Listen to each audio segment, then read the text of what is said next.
તો સીધા જઈશું નવસારીથી ચેતન અમારી સાથે લાઈવ જોડાઈ ગયા છે। ચેતન, સી.આર. પાટીલની લોકપ્રિયતા કેટલી છે આ રેલી પરથી જ ખબર પડી જાય છે, કારણ કે આપ જુઓ તમામ લોકો ત્યાં પહોંચ્યા છે અને હવે વિજય મુહૂર્તમાં તેઓ ઉમેદવારી નોંધાવી રહ્યા છે।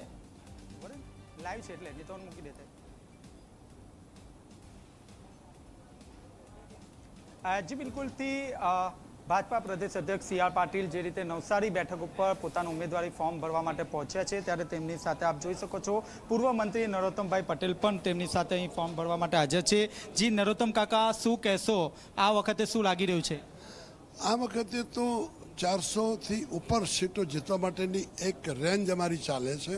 ભારતીય જનતા પાર્ટીનો નાનો કાર્યકર્તા હોય કે અમારા જેવા બુઝુર્ગો હોય, તમામ લોકો ઝૂમી રહ્યા છે દેશભરમાં અને ગુજરાતમાં તો ખાસ કે સભ્ય બેઠકો અમે લઈશું।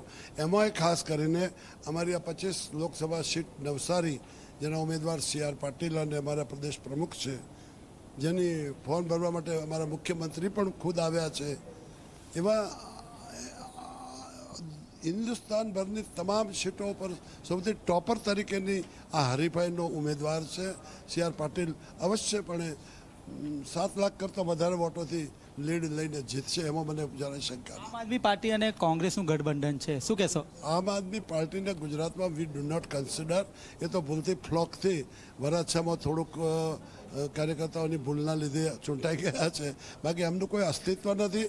કોંગ્રેસ કોશિશ કરે છે, પણ કોંગ્રેસનો પણ સૂર્ય અસ્ત થતો છે અને થોડા વખત પછી તો તમને કોંગ્રેસ નામનો એક પક્ષ હતો એવું સાંભળવા મળશે।